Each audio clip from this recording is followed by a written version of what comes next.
So we are gonna be using a square to set up our 1-point perspective, our Holland Fields. So any way you have it turned, it is a square. So we're gonna start with the horizon line. And what you're gonna do is you're gonna watch me do this first, and then you're gonna go back and replay the video and do it again. And I'm also gonna give you some options of different ways that you can do this.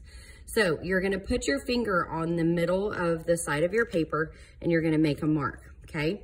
Your horizon line is gonna go across the middle of your paper, but if it moves a little bit, like it has a little bump to it, it's okay. You just don't wanna do a zigzag mountain line because you can actually add that to your background in a little bit. Now, we're gonna pick our focal point, so where our 1-point perspective goes. So it can be on this side, it can be in the middle, it can be on the other side. It doesn't matter where you put it, it's totally your choice. So I'm gonna do this one in the middle, okay?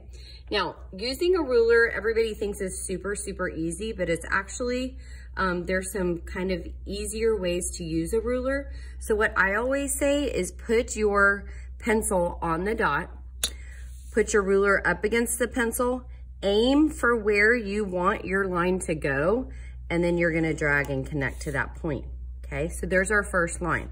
I'm gonna put it back on the dot, ruler up against it, aim for where I want it to go, and drag and connect. So if you notice here, I'm showing you how to add those walking spaces in between your tulip fields, but you don't have to do that. There is no measuring around here, so you're literally using your eye to figure out where you want your line to go. Pencil back on the dot, ruler up against it, aim for where you want it to go, drag and connect.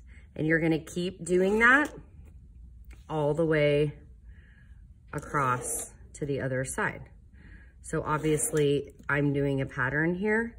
Now, if you're only doing the lines with no walking spaces in between them, and of course I run out of ink, then yours are just gonna be equal distances apart, and I can show you that in a minute too.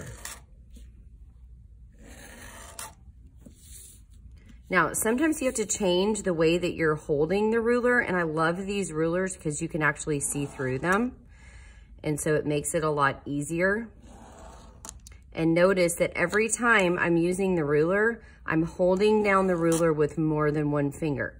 If I hold it with more than one finger and I'm not putting pressure on it, that ruler is gonna move on me when I drag my pencil up against it. So you always want to hold it down, add a little pressure, and use more than one finger. Okay, so now I've got my Holland Fields done and I have my walking areas in between, okay? So now I have to, on my horizon line, I'm gonna add a windmill. I'm gonna add a house. I have to add bushes, trees, and then I have to add things in my sky, a sun, clouds, and you're gonna see some examples of things that you can do. You're gonna do all those things in pencil, and then you're gonna go over your lines in Sharpie, and we'll show you some examples of that. Now, if you are not doing those lines, you're gonna do this the same exact way, okay? So I'm gonna put my pencil here, I'm gonna drag my line across, I'm gonna choose where my 1-point perspective is. So this time I'm doing it on the left, and then I'm gonna do the same thing. Put my pencil on the dot, put my ruler up against it, aim for the other side, drag and connect. Pencil up against it, aim for the other side, drag and connect. So you can see it's the same exact thing, but I'm not adding that little space in between. I just want you to be able to see the difference and how it looks if you don't do that, okay? So now we have the same exact thing. I have equal spaces in between. Now I'm gonna add things to my horizon line. Now, one of the most important things to remember about the things on your horizon line is those objects should not have a lot of detail to them. So here I've gotten to the next step of this one, but you shouldn't be able to see people. You shouldn't be able to see animals.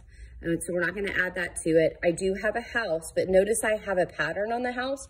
We're not worrying about that right now. I'm worrying about the simple shapes that go with that house. The shape of the house, the roof, the door. Trees, I'm not adding details. I'm just adding the shape. Windmill, No details, shape. And I do have a slide too that the sub can show you to show you some different windmills. Notice that my house and my windmill, they do not pass in between my horizon line and the top of my paper because they're far away. So we've been talking about space in an artwork, foreground, middle ground, background, right? And everything on your horizon line should be in the middle ground, which is right in the middle above your horizon line. Bushes shouldn't have anything on them. So for the Sharpie part of this, you are only adding simple lines and shapes, no details.